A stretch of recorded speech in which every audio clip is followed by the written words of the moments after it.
من پیتر بحثا سکتری گشت و گذاری دیگل عالی پیوندیداری کم بکم او جبریس امل جلال سروکات دسته گشت و گذاری هرما کردستان کنه حال سلیمانی گلمه امل خانم کاتو باش البته با ایمج باسی اشته باشه کانی حکومت بکین خوشتی زور باشی کردو به تایبتی لبواری گشت و گذار برچاویش یعنی ناوچه گشت و گذاری کان هریمی کردستان ریبانا کان خدمت گذاری کان او همو خلقی که هر چینی که کردستان بچی به تایبتی سنتری پارێزگا کان جمیده لگشکار کواتا پروژه کانتان لآستی پیویز دابویا لآستی او پلانا دابوا کداتان رتشوا زۆر سپاس سەرەتا لە ڕۆژی جیهانی گەشت و گوزارە پیرۆزبایەکی گەرم لە خۆمان و لە تەواوی خاوەن پرۆژە و کارمەندانی گەشت و گوزار و تەواوی تیمە جیاوازەکانی دامەزراوە جیاوازەکانی هەرێمی کوردستان و عێراق و جیهانەکەم کە 27 نۆی هەموو ساڵێک لەلایەن ڕێکخراوی گەشت و گوزاری جیهانیەوە نەتەوە یەکگرتوەکان 27 نۆی دەستنیشان کردەوە کە ڕۆژێکی جیهانی بۆ بەرزڕاگرتنی کەرتی گەشت و گوزار و بە دروشمی گەشەپێدانی بەردەوام کە ئەم ساڵ وڵاتی مالیزیای هەڵبژاردووە هەر ساڵە وڵاتێک هەڵەبژێرێ ئەم ساڵ وڵاتی مالیزیا لە شاری مەلەگا ڕێوڕسمی بەرزڕاگرتنی ڕۆژی جیهانی گەشت و گوزارەکە بۆیە ئێمە لە دەستەی گەشت و گوزار هەموو ساڵێک ڕۆژی 27 نۆ لە یەکێک لە پارێزگاکان لە ئیدارە سەربەخۆکان چالاکیەکانەکرێ لەگەڵ ئەوەی کە کەرتی تایبەت و دامەزراوەکانی سەر بە دەستەی گەشت و گوزاریش چالاکی تایبەتیان هەیە و ئەمڕۆ لە سۆران لەلایەن بەڕێوەبەرەتی گەشت و گوزاری سۆرانەوە ئیڤێنتێکی گەورە ڕێک دەخرێ کە قسە و باز لەسەر کەرتی گەشت و گوزار و لەسەر چالاکیەکان و باشترین پرۆژەکانی ناوچەکە باسەکرێت ئەوەی کە بۆ ئێمە گرنگە بە سوپاسەوە جەنابەت زۆر جوانت وت کوردستان بۆ خۆی جوانە ئێمە لە ڕێگەی دەستەی گەشت و گوزارەوە دەمانەوێ جوانەکان بگوازینەوە جوانەکان بناسێنین و گەشت و گوزار پردێکی گەورەیە لە نێوانی وڵاتانە لە نێوانی ناوخۆیە لە نێوان شارەکانی ناوخۆی کوردستان پردێکە بۆ ئاڵوگۆڕی مێژووی پردێکە بۆ ئاڵوگۆڕی نەتەوەی پردێکە بۆ ئاڵوگۆڕی سیاسی و پردێکە کە دەتوانێت دەرفەتێکی گەورەی و بەرهێنانی گەشتیاری دروست بکە و هەلی کار بڕەخسێنێ و شوناسی نەتەوەیی و شوناسی خەڵکی کوردستان بگوازێتەوە بۆ هەموو دنیا ئێمە لە دەستەی گەشت و گوزار بە سوپاسەوە لە کابینەی نۆیەم بە پلانێکی هەر ساڵی لە ساڵی 2021ەوە دەستمان پێکرد دەستپێکردنەکەمان لەسەر بنەمای توێژینەوە و دراسات و هەڵسەنگاندن و گفتوگۆکردن و ڕاوێژ لەگەڵ دامەزراوە پەیوەندیدارەکانی دامەزراوە ئەکادیمیەکان دامەزراوەکانی کەرتی تایبەت و دامەزراوەکانی کەرتی گشتی سەرنجام گەیشتینە ئەوەی کە ئێمە بنەمامان زۆرە بنەماکانی گەشتیاری لە کوردستانە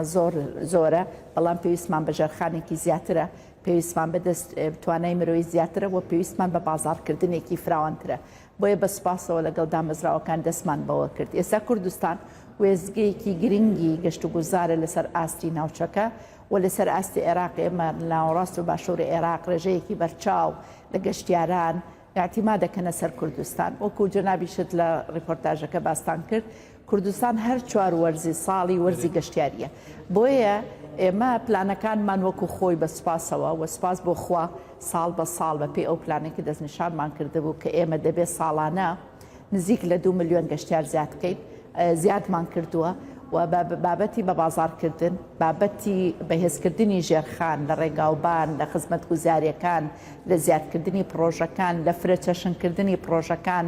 لە گرنگیدان بە وەرزە جیاوازەکان و تایبەتمەندی وەرزێک بۆ چالاکی گەشتیارەکان ئەمانە هەمووی چۆن چوونەتە ئاستێکی باڵە و لە هەمان کاتشا دەرفەتێکی کاری زۆر لە ڕێگای کەرتی گەشت و گوزارەوە ڕەخساوە بۆ گەنجان و بۆ دەرچوانی گەشت و گوزار و ئەوانەی خوازیارن لە کەرتی گەشت و گوزاری شەکەن سەرباری هەموو ئەمانە و بەرهێنان لە بواری گەشتیاریە و دەرفەتی زیادکردنی داهات و بەرهێنانی ئابووری لە بواری گەشت و گوزاریە ڕێژەیەکی بەرچاوی تۆمار کردووە بەڵام لەگەڵ ئەوەشدا لەبەرەوەی ئێمە لەسەر بنەمای پلان ئیشەکەین جێگای خۆیەتی کە هێشتا ئەو چاوەڕوانی کە هەمانە زیاترە دەبانەوێت زیاتر و زیاتر چالاکی بکەین ئەوەی بۆ ئێمە جێگای دەستخۆشیە و جێگای دڵخۆشیە بۆمان هەردوو بە ڕێزان جەنابی سەرۆکوەزیران جەنابی جێگری سەرۆکوەزیران ڕاستەوخۆ خۆیان سەرپەرشتی پرۆژەکان دەکەن لەگەڵمانە ڕاستەوخۆ خۆیان تەماسی مباشریان هەیە لەگەڵمانە ئەمە وا کاکە کوردستان هەست بە ئەمان بکەی لە بواری پەرەپێدانی کەرتی گەشت و گوزار و هەست بەوە بکەی کە لە هەموو ناوچەکان بەبێ جیاوازی لە ئیدارە سەربەخۆکان لە پارێزگاکان و قەزا گەشتیارەکانمان ئێستا بوونەتە نێوەندێکی گرنگی قسە و باسی بڵێ کەواتە ئەمەل خان ئەو پشتگیریەی تۆ توش زۆر گرنگە بۆ تو ستافەکەت کە زیاتر بتوانن ئیشەکانی خۆتان بەڕێکوپێکی و بەو پشتگیریە جێبەجێ بکەن کەواتە تو باسی ڕۆژی جیهانی گەشتکاریت کە سپاس بە زانیاریە کەواتە تەماشەوانێژە ئیرۆ ڕۆژە جیهانیە گەشتکاریە وەکە سەرۆکە دەستە گەشت و گوزاری هەرێما کوردستانی دەبێژە لە سۆران بێگومان لەوێ چاڵێکێکی تایبەت هەیە تو باسی سۆرانت کرد ئەمەل خان سۆران شوێنێکی استراتیژیکی گەشت و گوزاریە ئەوەی دەبینرێ گەلی عەلیبەیک بێخاڵ گۆڕانکاری تیا دەکرێت دیزاینی نوێ هەیە ئیشی تیا دەکرێت کەواتە هەندێک شوێنی استراتیژیکی گەشت و گوزاری سەرنجڕاکێش لە کوردستانایە هەڵبەتە باستەوە دەکرێت زیاتر لە 3000 شوێنی گەشتکاری هەبێ بەڵام هەندێک شوێن زیاتر زاقە زیاتر دیارن کەواتە پرۆژەتان نییە هەموو شوێنەکان گۆڕانکاری ناوی تیا بکرێن نەک پلانمان هەیە بەس بەڵکو دەستمان پێ کردووە هەموو ناوچەکان و ئێستا ئەوەی دڵخۆشم زۆر سپاس بۆ بەڕێوەبەرایەتە تێگەشتەکان و کەرتی تایبەت کێبڕکێکی زۆر جوان لە نێوانی بەڕێوەبەرایەتە تێگەشتەکان و ناوچە گەشتیارەکان هەیە و ئەوەی دڵخۆشم ئێستا قەزا گەشتیارەکان بوونەتە بەشێکی گرنگ لەلایەن کەرتی تایبەت و لەلایەن کەرتی گشتیەوە و بە تایبەتی لەلایەن سەرۆکاتی ئەنجومەنی وەزیرانەوە ئێستا بەسپاسەوە بۆ باسی هەردوو بەڕێزانم کرد لەبەرەوەی ئێستا ڕاستە و خۆ جەنابیان هەردوو لایەن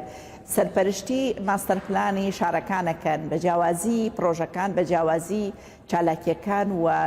هەموو هەوڵەکان ئەوەیە کە لە ئێستاە جەخت لەسەر پرۆژەی گەشت و گوزار زیاتر ئەکرێتەوە و ئەگەر لە حاڵەتێکا پرۆژەیەکی نیشتەجێبوونیش هەبێت دەبێ زۆرینەی لە 175 گەشتیاری بێ ئەمە دەرفەتێکی گەورەیە بۆ ئێمە و لە هەمووشی گرنگتر ئێمە بەسپاسەوە بۆ دەستەوە بەرهێنان و وەزارەتی کشت و کاڵ و دامەزراوەکانی تر کە ڕاستە و خۆ لە پرۆژەی هاوبەشە لەگەڵمانن لە دەستەوە بەرهێنان ئێمە لەسەر سێ ئاست ئیشان لەگەڵاکەین ئاستێکیانەوەیە کە و بەرهێنانی گەشتیاری وەکو ئەو ڕێژەی جەنابەت باست کرد کە زیاتر لە 7 ملیار پەرەپێدانی گەشتی ینی وەبەرهێنانی گەشتیاری کراوە و جگەلەوە ئێمە نەخشەی وەبەرهێنانی گەشتیاری لەگەڵ دەستەی وەبەرهێنان ئامادە کراوە و ئێستا لە کۆتایی ئەوەین کە ڕێبەری دەرفەتی وەبەرهێنانی گەشتیاری ئامادە ئەکەین لە داهاتوویەکی نزیکە ڕێبەری وەبەرهێنانی گەشتیاری کە دەخرێتە بەردەستی وەبەرهێنانی بیانی وەبەرهێنەرانی ئەوروپی و عەرەبی و ناوخۆیی و ئەمە دەبێتە ئەوەی کە لە هەر پارێزگایەک لە هەر ئیدارێکی سەربەخۆ 5 پرۆژە هەڵەبژێڕێ کە وەبەرهێنانی تیا بکرێتەوە و ئێستا دەبینین زۆرترین چالاکی لە ڕابردوودا ئەگەر تێبینی بکەین هەموو جەختکردنەوە یاخود هەموو چاوەکان لەسەر هەولێر و سلێمانی و دهۆک بوون ئێستا نەخێر چاوەکان لەسەر گەرمیانە لەسەر سۆرانە لەسەر ئاکرێ و ئامێدیە لەسەر هەڵەبجەیە لەسەر ناوچەی شارباژێر و پێنجێن و ناوچەی بادینانە بۆیە ئێستا وەبەرهێنانی گەشتیاری